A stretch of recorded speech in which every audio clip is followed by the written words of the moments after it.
Muy buenas tardes, mis queridos hermanos. Continuamos en las clases bíblicas sobre el gozo, ¿no? La perspectiva bíblica del gozo cristiano. Esta es ya la tercera clase de ellas. Espero que hayan visto las otras clases que ya se hicieron anteriormente, aquellas personas que no estuvieron presentes. Lo importante es saber, que hermanos, que el gozo debe ser parte esencial de la vida del creyente, el Hijo de Dios. ¿Por qué? Porque el gozo se halla solamente en Cristo Jesús. Ese es el principio fundamental de estas clases. ¿Qué hemos aprendido hasta ahora, en las clases anteriores? Levanten la mano quienes estuvieron la clase pasada. Muy bien, sin miedo. A ver, levántenla otra vez. Ok. Además de qué hemos aprendido, ¿cómo estamos aplicando lo poco que hemos aprendido hasta ahora? Ese conocimiento. ¿Cómo lo hemos aplicado a nuestras vidas? Y quiero que sepan eso, hermanos. El verdadero conocimiento es cuando se aplica. Cuando estamos aplicando ese conocimiento a nuestras vidas diarias, en la práctica. De lo contrario, es un conocimiento que no da fruto, que se envanece, que se queda aquí nada más. Tenemos que aplicar ese conocimiento, y eso es en la práctica, en la vida diaria. Yo les pregunto a esos hermanos, a ustedes que vinieron la clase pasada, después de saber un poco más sobre este tema del gozo, ¿cómo lo están aplicando a sus vidas? De manera práctica. Para recordarles un poco lo que vimos en la clase pasada, nosotros sabemos que debemos gozarnos porque ese gozo depende de Cristo, está en Cristo Jesús. Que el gozo no depende de nuestro desempeño, ¿verdad? Que no es la ausencia de tristeza. Que el gozo es cuando estamos delante de Dios en oración.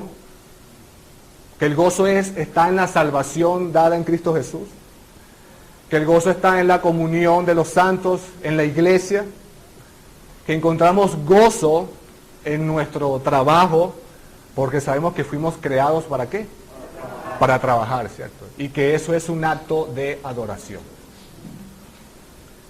¿Cómo lo están aplicando a sus vidas prácticas? Yo quiero escucharlo y queremos algunos, muy brevemente, ¿cómo aplicaron? ¿Cómo están aplicando eso en sus vidas en estas 2 semanas que hemos estado escuchando este curso?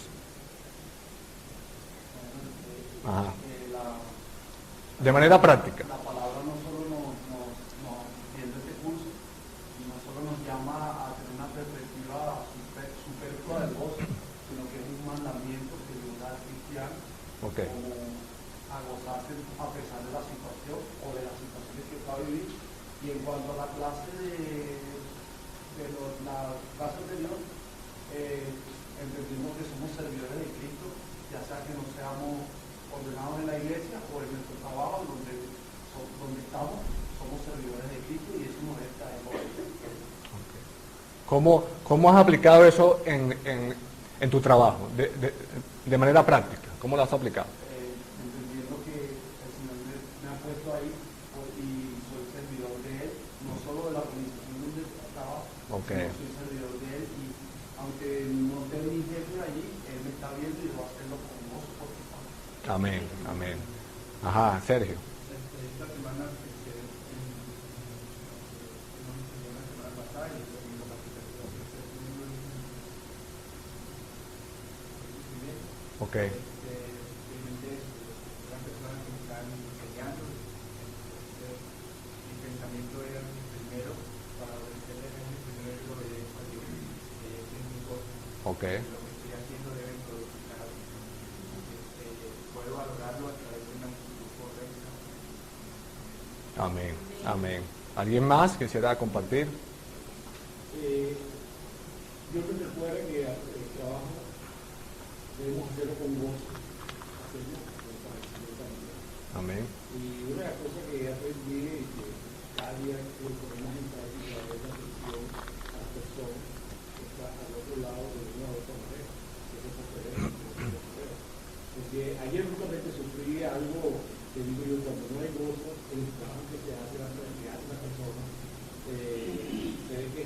contrario al gozo que se debe hacer cuando se hace el trabajo de la. Entonces, aunque yo no lo vengo practicando, ser lo más amable, ser lo con mayor amor, con mayor disposición, a pesar de las tribulaciones que vamos pasando, cada día debo pasar mucho más para que esa atención, ese gozo, de hacer lo que pueda hacer, que se haga con agrado, no para mí, sino para el Señor. Amén. Porque de verdad que cuando no se ve el gozo, oye, uno lo nota en la otra persona, que la falta de Dios en ellos es un desastre total para su vida. Amén. Porque todo lo hace, tú sabes, de una forma tan carnal, que le hago lo mismo, hacer lo más, antes de Dios a Dios. Amén. Una de las, con experiencia propia, el gozo no depende de nuestro desempeño. Y eso lo he vivido en estos 5 meses que he estado pastoreando esta iglesia. Y eso me enseñó que yo debo descansar es en Cristo Jesús. Sabiendo que solamente es en Él que es su obra perfecta. Sabemos que la Biblia nos manda a ser diligentes, nos manda a ser responsables y que hagamos las cosas como para el Señor y no para los hombres. Pero a veces nos enfocamos tanto en ese desempeño que si no hago las cosas bien, entonces no estoy con gozo. Estoy frustrado. No estoy bien con Dios. No, debo descansar en Cristo Jesús, en su obra perfecta. Porque somos débiles y pecamos todos los días. Eso por supuesto no nos da licencia para pecar, pero debemos descansar en esa obra perfecta y venir a Él diariamente en arrepentimiento para perdón de pecados. Descansar en Él, en Cristo Jesús. Amén. Muy bien, hermanos. Héctor. Sí. Que justamente yo no he venido a las 2 clases, pero yo las escuché. Ok. Y ayer nosotros estamos en el devocional familiar, estamos con la primera, con la carta a los Filipenses. Okay. Y uno ve allí el gozo que tenía Pablo, que aún estando preso, y por todas las tribulaciones que pasó él se gozaba en el Señor. Amén. Y cuando estábamos hablando sobre mi hija pequeña, Maricrés y yo, confesando los pecados, porque uno peca todos los días, Señor, confesando los pecados, nosotros como familia, yo le estaba confesando a ella ese robo de gozo que me estaba haciendo el trabajo, ¿no? De que alguien me llamó, un cliente, y no entendía algunas cosas, entonces yo me enfoqué y no fue que le dije ninguna grosería ni nada, pero no lo traté como debía, porque estaba poniéndome mirar en otra cosa. Y después yo digo, pero bueno, ¿por qué fue mi actitud así? ¿No? O sea, no tenía que ser, porque esa persona yo sé que no es cristiana. Exactamente. Esa persona sí sabe que lo soy. Entonces, mi comportamiento y mi gozo tenía que haber estado en Jesús, no en lo que me dijo la otra persona. Entonces, en la oración, pero al Señor, confesando nuestros pecados, bueno, pedimos oración para que el Señor me gozarme en Él. Gozarme en la situación del trabajo, porque después cuando empezamos a leer el primer capítulo de la carta de Pablo a los Filipenses, y después cuando tú lees toda la carta, los 4 capítulos, tú ves por todo lo que pasó Pablo, por lo que pasaba en esa iglesia, y él se gozaba. Y él prefería, llegó un momento que Pablo prefería estar muerto, ¿verdad? Y gozarse en Dios. Exacto. Y uno dice, bueno, si, claro, uno no le llega al apóstol Pablo, pero todo eso que está en la Biblia escrito es para que uno tome mano de eso y uno se goce. Amén. Y ese gozo es parte de tu testimonio, ¿no? Con esa persona que no es cristiano, porque de repente, bueno, y este que dice que es cristiano, mira cómo me contesta. Entonces, eso también es parte de ese testimonio, ¿no? Como hemos visto. Amén. Muy bien, hermanos, antes de pasar al tema de hoy, es importante explicar algo más concerniente al tema de la semana pasada, que fue gozo en el trabajo. 2 hermanos se me acercaron y me preguntaron que por qué no hablé concerniente a este tema, y de verdad que les agradezco ese acercamiento y les tomé la palabra Y bueno, les voy a hablar brevemente sobre esto. Y es sobre el hermoso trabajo que tienen las mujeres dentro del hogar. Por si algunos no lo saben, el ser ama de casa, el ser madre las 24 horas del día, es un gran trabajo. Es un trabajo hermoso. Es un trabajo muy digno y que el Señor se agrada en eso. Sin embargo, hay mucha confusión aquí sobre este tema. Como siempre, nos vamos a los extremos. En todo nos vamos a los extremos. Y en este caso también. Hay dos extremos. Por un lado hay un grupo que se han ido completamente al mundo laboral, han olvidado por completo lo que es su papel dentro del hogar, en este caso la mujer, su papel dentro de la formación de la familia, lo cual, hermanos, eso no corresponde en el diseño de Dios. Y por otro lado está el grupo que ha entendido que bajo ninguna circunstancia las mujeres deben trabajar. Dos extremos. Pero yo quiero dirigirme a ese grupo, a esos dos grupos, brevemente. En primer lugar, hermanos, nosotros como iglesia creemos que a la luz de la palabra de Dios, no hay duda de que la prioridad número uno de la mujer, escúchenlo bien, de la esposa y madre, es la de contribuir a la formación de los hijos y al cuidado de su hogar. Esa es la prioridad número uno. Sobre todo cuando hay niños pequeños en el matrimonio. La mujer debería estar en el hogar porque eso garantiza que sea ella y no otra persona externa que comience a enseñar los verdaderos valores de vida en los primeros años de vida de ese niño. Eso lo podemos ver de manera práctica allí. Vayamos un momento a Tito 2, versículos 3 y 5. Pablo exhortando a Tito a hablar la sana doctrina, hablando de cómo deberían ser los ancianos, también se dirige a las ancianas aquí. Y dice, asimismo, las ancianas deben ser reverentes en su conducta, no calumniadoras ni esclavas de mucho vino, que enseñen lo bueno, que enseñen a los jóvenes a que amen a sus maridos, que amen a sus hijos, a ser prudentes, puras, dice allí, hermanos, hacendosas en el hogar, es decir, cuidadosas en el hogar, amables, sujetas a sus maridos para que la palabra de Dios no sea blasfemada. Es evidente que las Escrituras dicen que la mujer tiene un papel importante como hija de Dios, que se sepa comportar, que se sujete a su marido y que sobre todo cuide su hogar. Y por otro lado, hermanos, no estamos de acuerdo tampoco con ese pensamiento de que por ninguna circunstancia las mujeres no trabajen. Hay casos, hermanos, hay casos donde se amerite la ayuda laboral por parte de la mujer, ya sea por enfermedad del esposo, puede pasar, ya sea porque el esposo no consigue trabajo, ya sea porque la ayuda económica vendría bien al hogar y más que todo en este contexto de este país, ¿verdad? Donde todo se ha vuelto más difícil. Y si en lo posible esta mujer no descuida a su hogar, a sus hijos, y ella puede trabajar para ayudar a su hogar, bueno, es factible.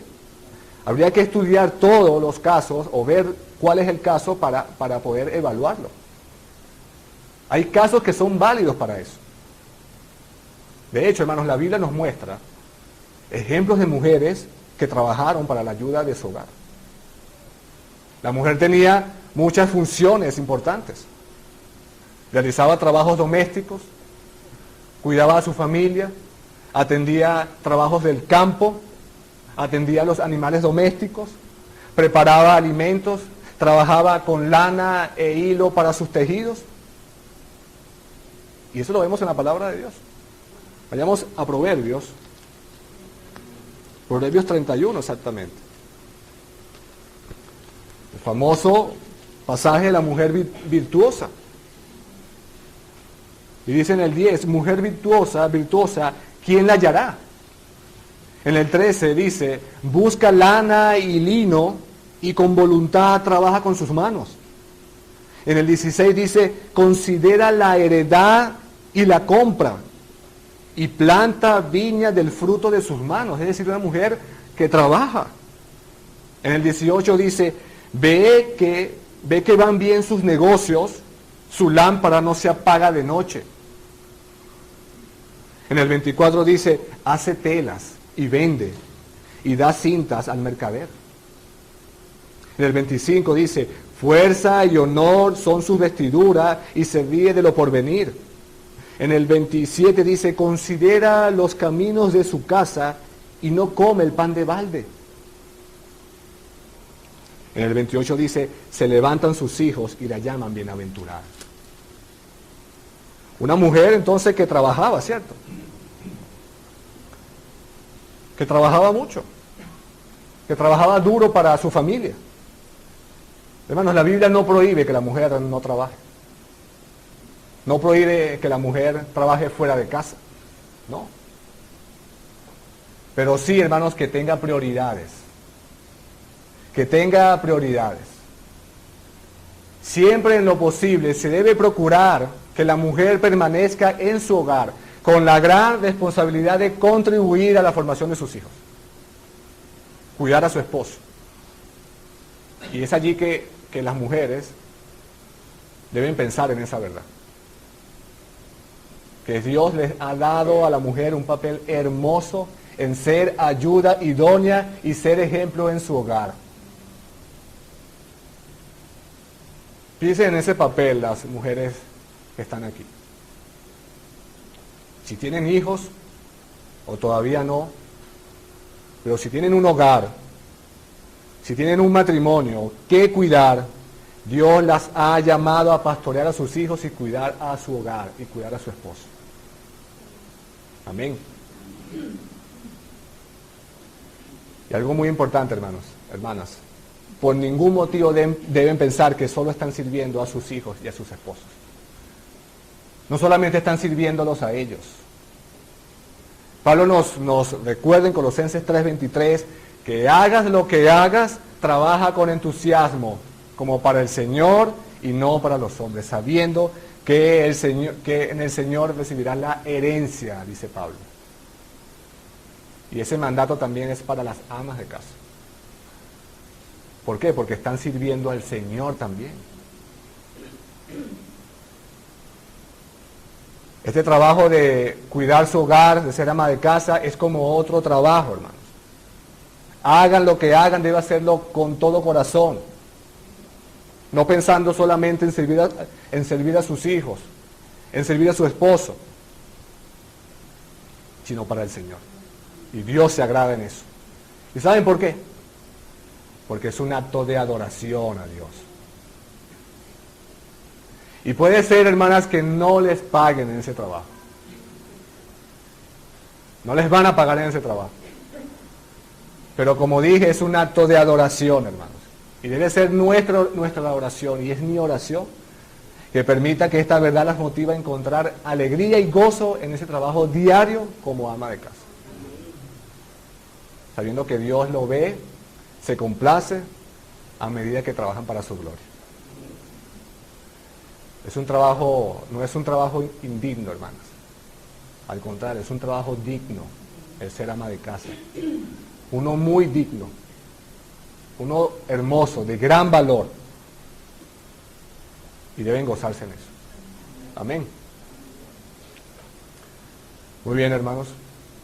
Aclarado este punto sobre el trabajo, ese hermoso trabajo de las mujeres como ama de casa, o como futuras amas de casa.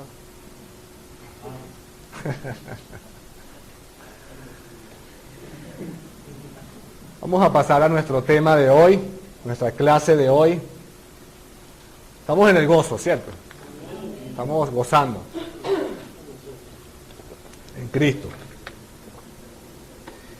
Y la clase de hoy, hermanos, es sobre el gozo superficial versus el gozo verdadero. Y aquí quiero dar crédito al pastor Joe Holland y al pastor Sugel Michelin, ya que he usado material de estos dos siervos del Señor. La pregunta que debemos hacernos, hermanos: ¿puedes distinguir el gozo falso o superficial en tu vida? ¿Puedes distinguir ese gozo falso o superficial en tu vida? ¿Puedes distinguir cuál es? Bueno, para hacerlo, debemos ser capaces de distinguir sobre varios tipos de gozo. En este caso, son 4 tipos de gozo. El gozo falso, el que es el falso, el voluble, el gozo efímero y el gozo eterno. Sin mayor preámbulos, vamos directamente a lo que son estos tipos de gozo. En primer lugar, vamos a ver lo que es el gozo falso. El gozo falso, hermanos. El gozo falso es la más evidente falsificación del verdadero gozo. El gozo falso se halla en un enemigo que tiene el hombre. ¿Cuál es ese enemigo, hermanos? El pecado.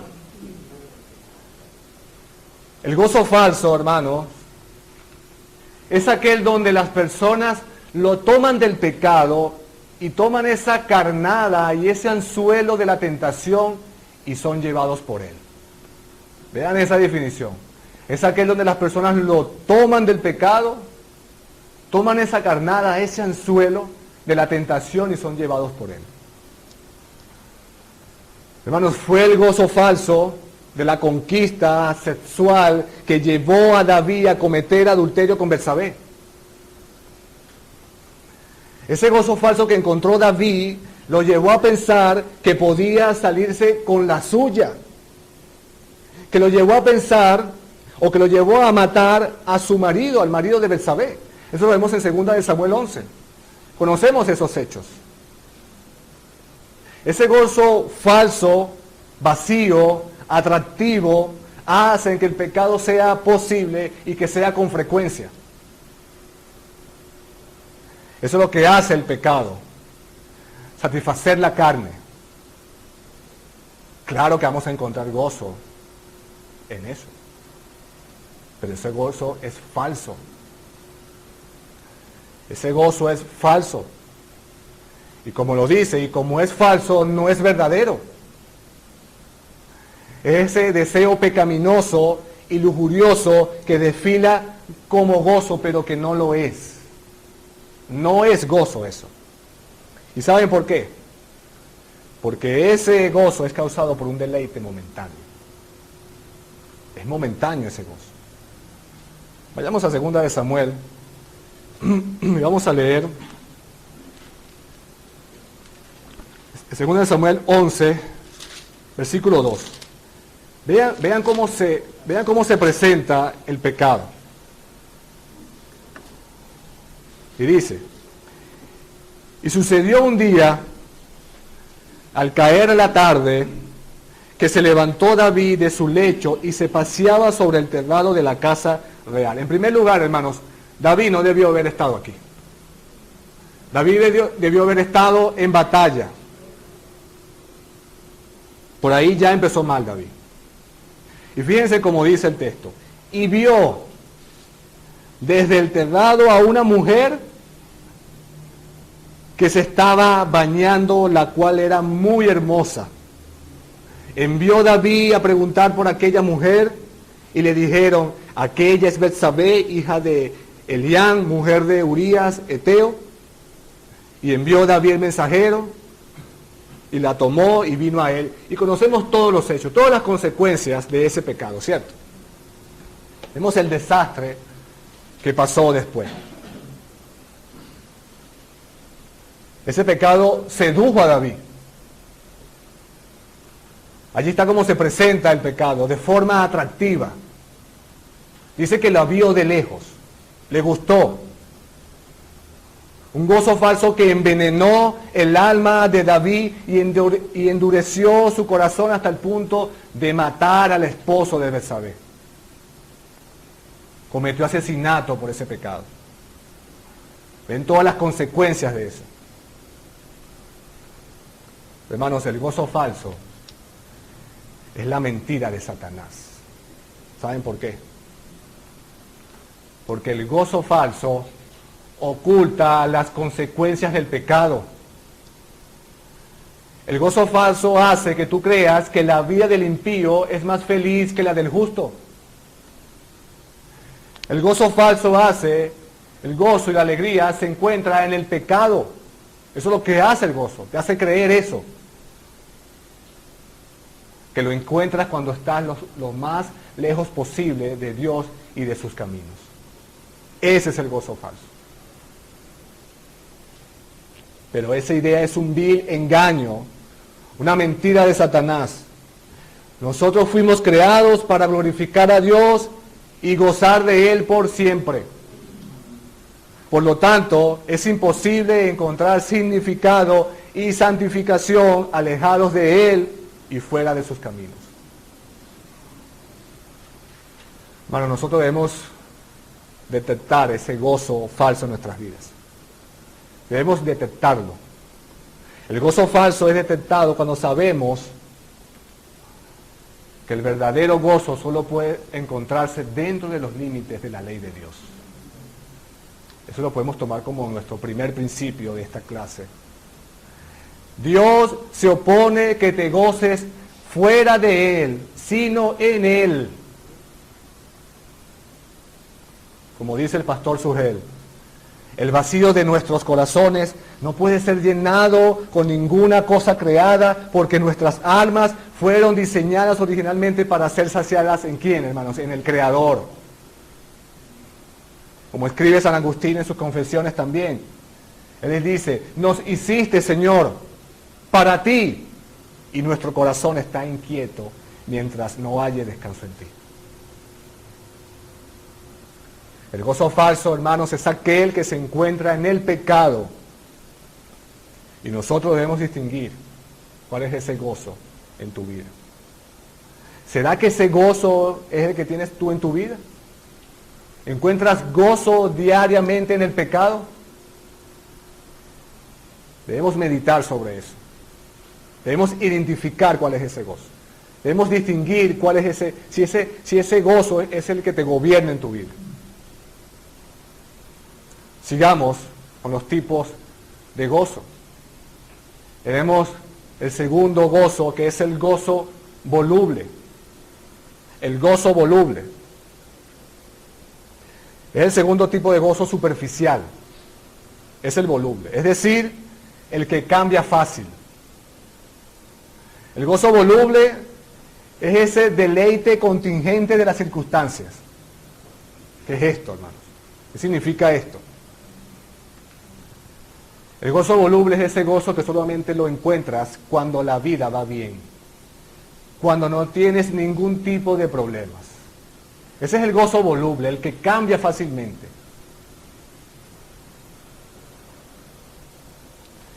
Cuando estás viviendo el sueño americano, cuando la felicidad abunda y tú asumes la cercanía de Dios, allí está tu gozo, cuando te va bien. Pero cuando tu vida está estancada, cuando llega la depresión, cuando empiezan a apagarse las luces en tu vida y llega la oscuridad y empieza a cambiar tu entorno, ya no estás feliz. Y el gozo no se encuentra en ninguna parte. Y piensas que Dios debe estar muy lejos de ti. No está Dios en tu vida. Ya tu gozo ha cambiado porque depende de las circunstancias. Y es allí que debemos darnos cuenta que ese gozo voluble es un gozo superficial. Es un gozo falso también. Mientras que el verdadero gozo, hermanos, reside tanto en circunstancias buenas como las difíciles. El gozo voluble puede ser enmascarado como verdadero gozo solo en las circunstancias buenas. El gozo voluble es solo eso, voluble, de buen clima nada más. Me gozo cuando estoy bien, cuando estoy en lo máximo, cuando estoy en mi plenitud de vida. Cuando todo me va bien, cuando mi matrimonio está funcionando bien, cuando mis hijos están creciendo bien. Cuando todos mis problemas están resueltos. Nosotros vemos ese segundo principio aquí. Las circunstancias no pueden producir ni quitar valor al verdadero gozo. Y aquí quiero hablarles un poco del gozo en el cristiano como una paradoja. El gozo del cristiano es una paradoja, hermanos. Porque la Biblia nos llama a que nosotros debemos gozarnos en el sufrimiento. Pablo lo hizo, como decía el hermano Héctor, en Filipenses. Vemos esos hechos, es el gozo allí en esas tribulaciones. Fíjense que el apóstol Pedro, hablando de ese gozo, en 1 de Pedro 3:4 nos dice: bendito el Dios y Padre de nuestro Señor Jesucristo, que según su grande misericordia, vean esas palabras que están en amarillo, nos hizo renacer para una esperanza viva por la resurrección de Jesucristo de los muertos. ¿Para qué, hermanos? Para una herencia incorruptible, incontaminada e inmarcesible, reservada en los cielos para vosotros. Amén.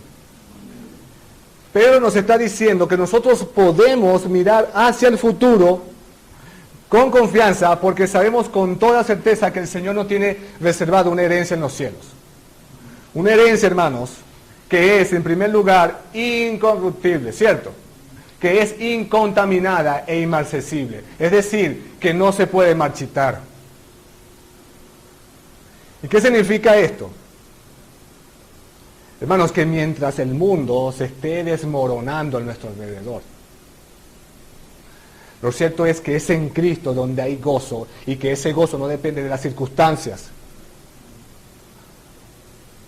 sino del hecho de ser salvados por Él. Y debemos ver todo lo que esa salvación implica en nuestras vidas. Hermanos, Pedro nos dice que hay una herencia mayor en los cielos. Y cuando Cristo busca a su iglesia, se hará realidad esa herencia.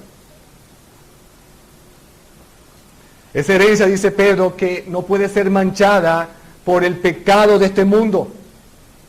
No ha sido ni manchada ni contaminada por el pecado, sino es una herencia que no se marchita, sino que se conserva su esplendor y su brillo por los siglos de los siglos, por la eternidad, hermanos.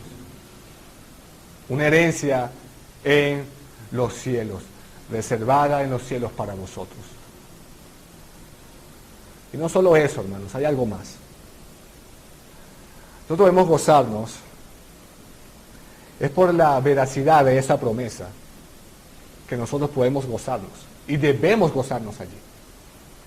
En el versículo 6 de 1 de Pedro 1 nos dice: aunque ahora, por un poco de tiempo, si es necesario, tengáis que ser afligidos en diversas pruebas.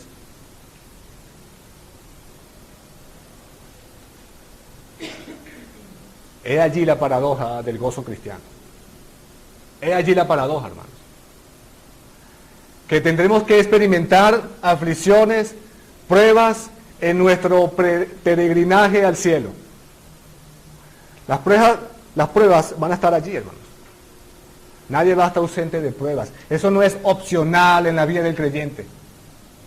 Quitémonos esa idea de la cabeza de que no vamos a sufrir en esta vida, hermanos.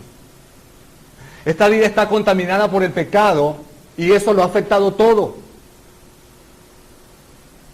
Las aflicciones son parte de la vida cristiana. Y vean eso, hermanos. Cuando Pedro dice, si es necesario,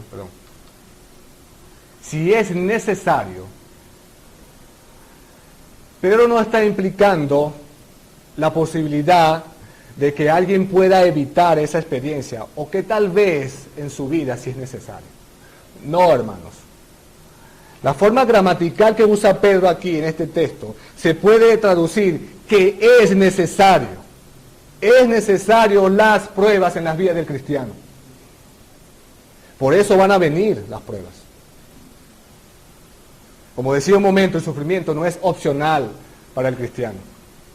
Mientras estemos en este mundo caído, aquí tendremos que atravesar por diversas pruebas, pruebas de diferentes tipos, de diferentes colores, de diferentes tamaños.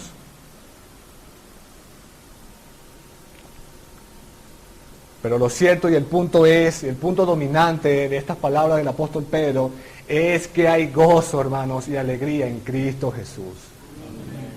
Aún en medio del dolor y el sufrimiento encontramos gozo en Cristo, en el hecho de que Cristo murió por nuestros pecados, que nos salvó, que nos santifica, que nos sostiene y que muy pronto vendrá a buscarnos.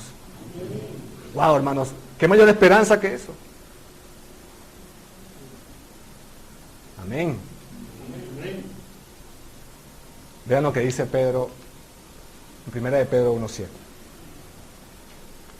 Y dice, para que sometida a prueba vuestra fe, mucho más preciosa que el oro, el cual, aunque perecedero, se prueba con fuego, sea hallada en alabanza, gloria y honra cuando sea manifestado, ¿quién, hermanos?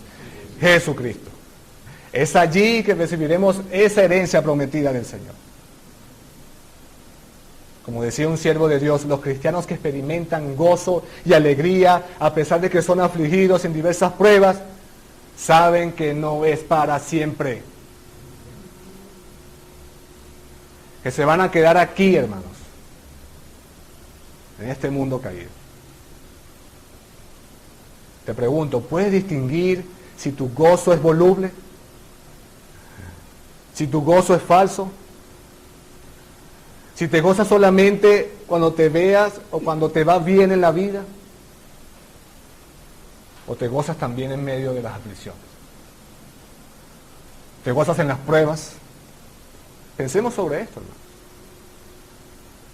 Pensemos sobre esto.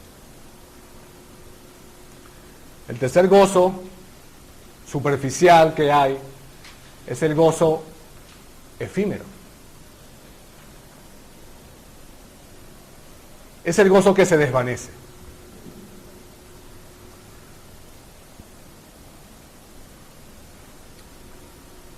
Veamos.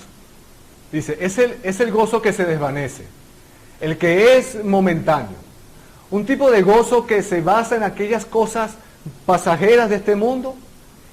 Y vean esto, que Dios en su gracia común permite de igual manera para todos los hombres. Vean eso allí. Aquí prestemos atención un poco porque esto puede malinterpretarse. Cuando hablamos de este tipo de gozo, se trata de que cualquiera que sea el estado espiritual del hombre puede tener este tipo de gozo, un gozo que se desvanece. Este gozo está basado en las cosas de este mundo que en la gracia común de Dios da a toda la humanidad. ¿Por qué? Porque al final es Él quien tiene el control de todas las cosas y es Dios quien permite todas estas cosas. Dios ha bendecido al hombre otorgándole su gracia común, ¿cierto? La Biblia dice que Dios hace salir el sol y la lluvia tanto para injustos como para justos. Todos son beneficiados. Y eso, hermanos, indudablemente, aunque el injusto no lo sepa, va a provocar gozo como respuesta a esa gracia común de Dios.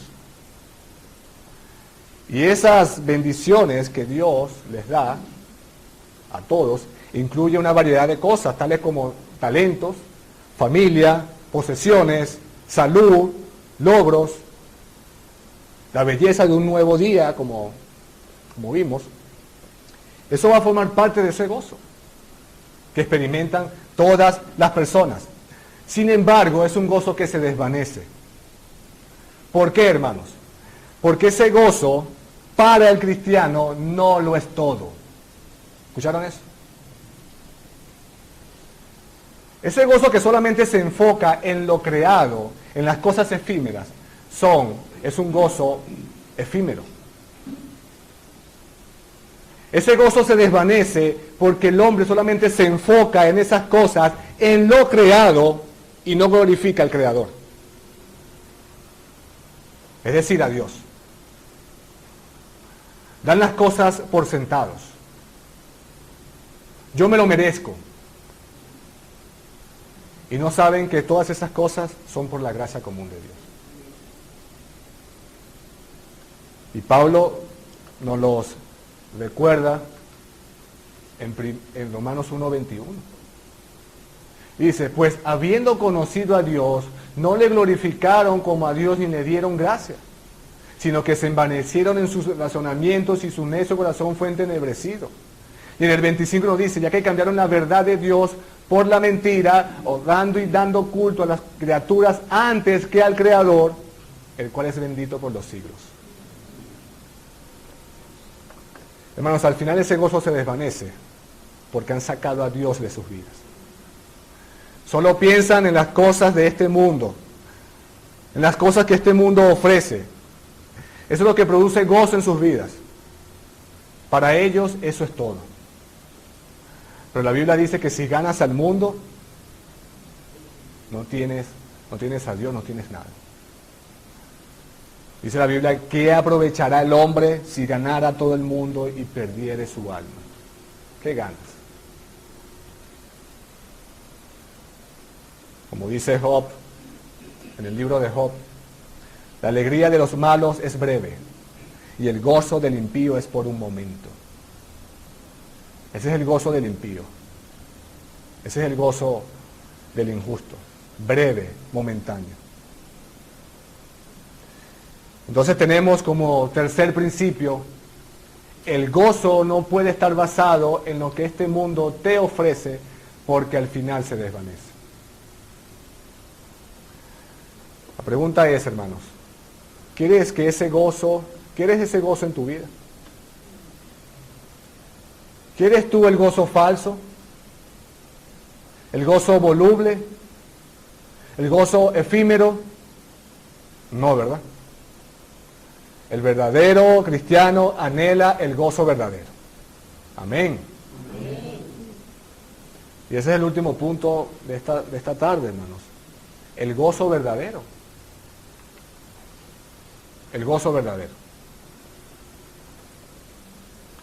¿Qué es el gozo verdadero? Es el gozo eterno.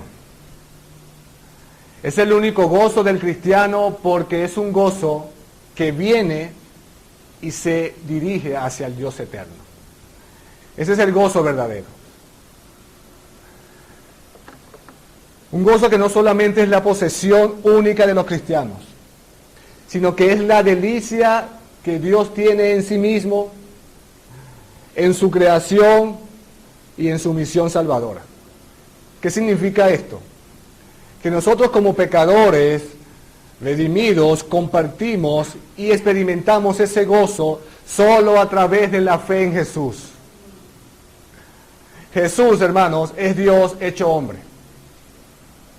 En Él fueron creadas todas las cosas y en Él es la salvación de los pecadores.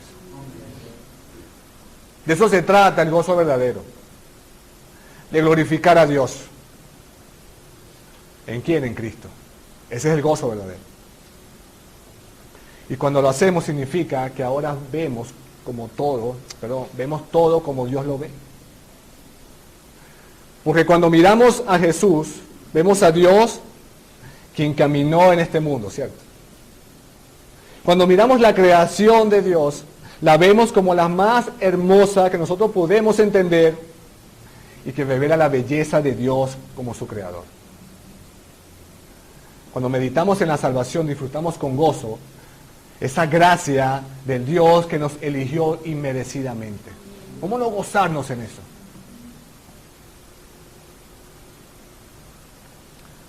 Ahora el cristiano entiende, como dice el autor Joe Holland, que el gozo es siempre la posesión del cristiano en el sufrimiento y la prosperidad en esta vida y en la venidera, a través de Jesucristo nuestro Señor.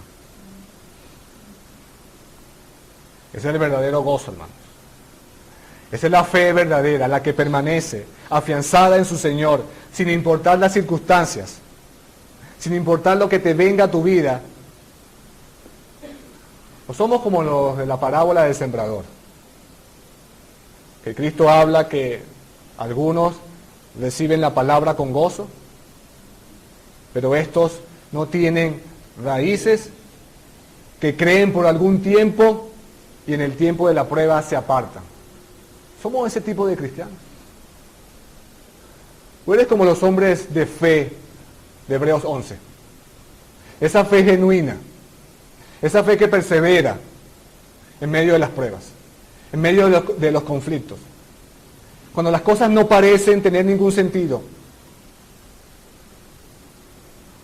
Y esa fe verdadera, dice Pedro, en 1 de Pedro 7, es mucho más preciosa que el oro, el cual es perecedero y que se prueba con fuego. Esa es la fe verdadera.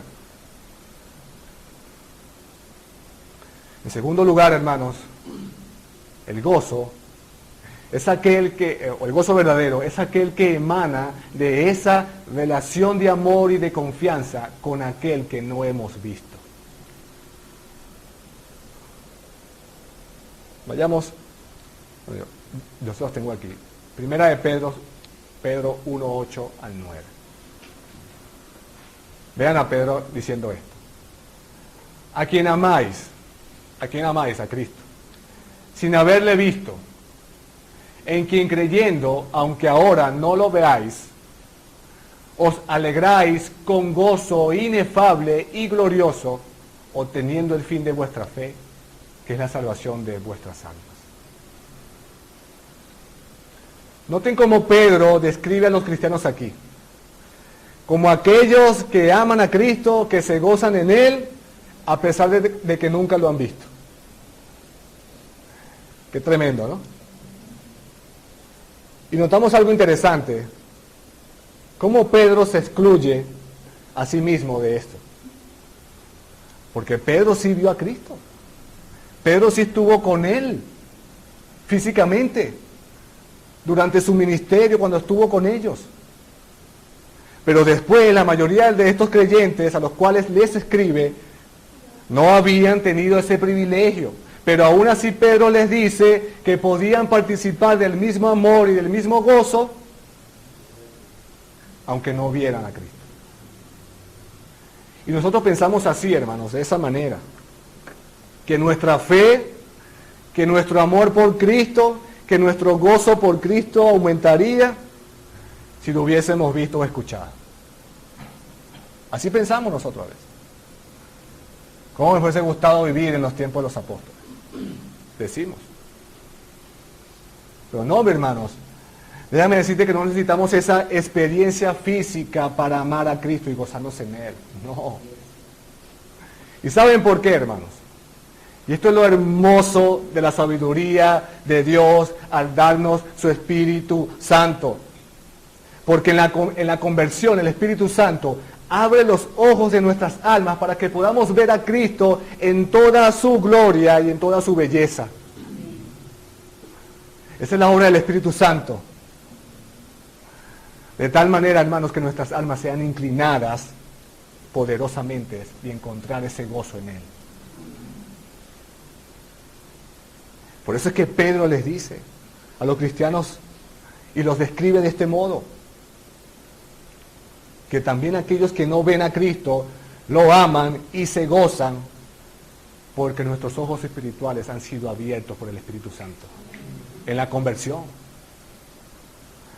Y déjame decirte, hermanos, aquellos que no aman a Cristo, que no se gozan en Cristo, es porque no lo conocen y es porque sus ojos espirituales no han sido abiertos.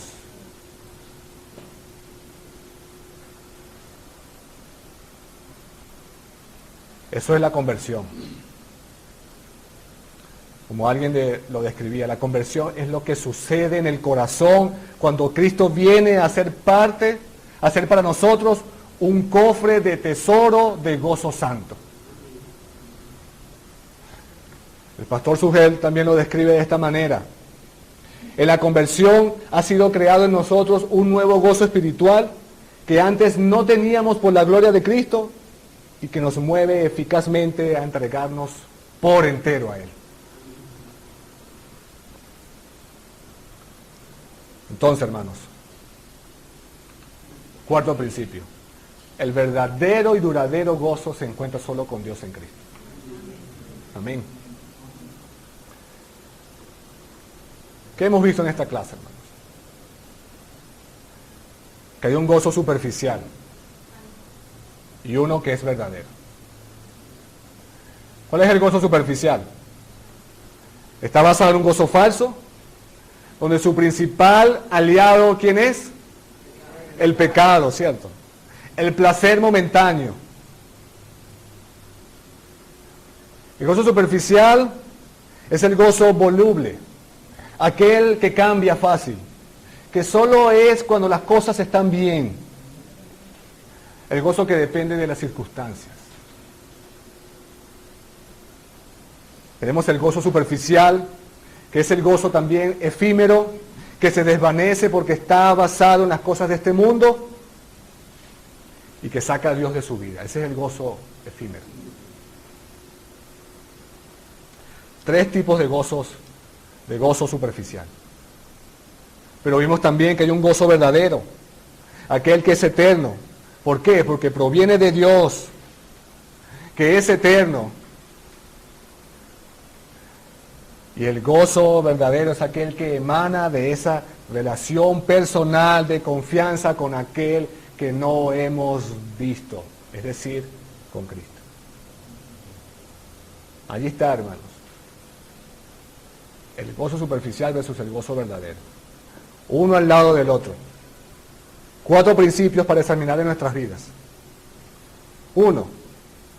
El verdadero gozo solo puede encontrarse dentro de los límites de la ley de Dios. 2. Que las circunstancias no pueden producir ni quitar valor al verdadero gozo. 3.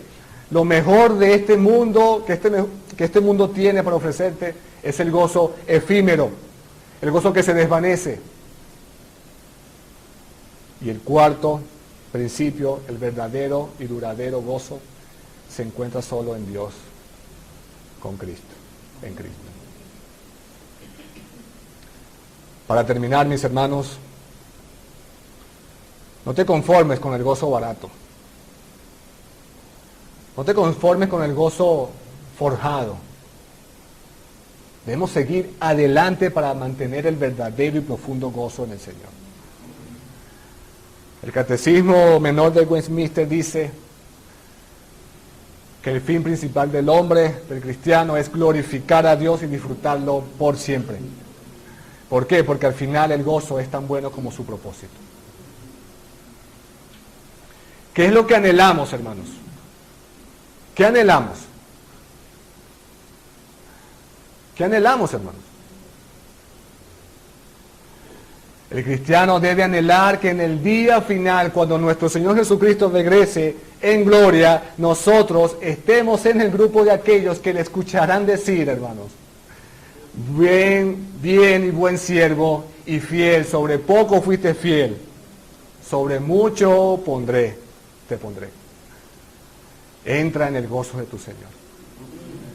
Eso es lo que anhelamos, lo que anhela el verdadero cristiano. Encontrarse con Cristo y Cristo le dé la bienvenida a la gloria eterna. Pero debemos empezar, hermanos, a gozarnos de aquí, a vivir con gozo en esta vida.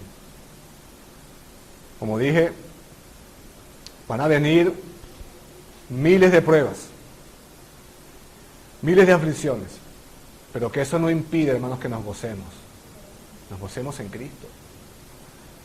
Tenemos el mayor tesoro en los cielos, tenemos su salvación. Cristo pagó por nuestros pecados, hermanos.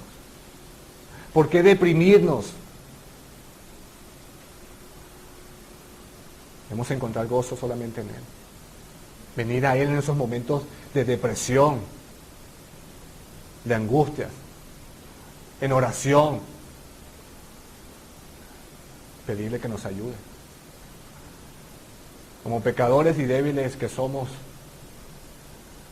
así.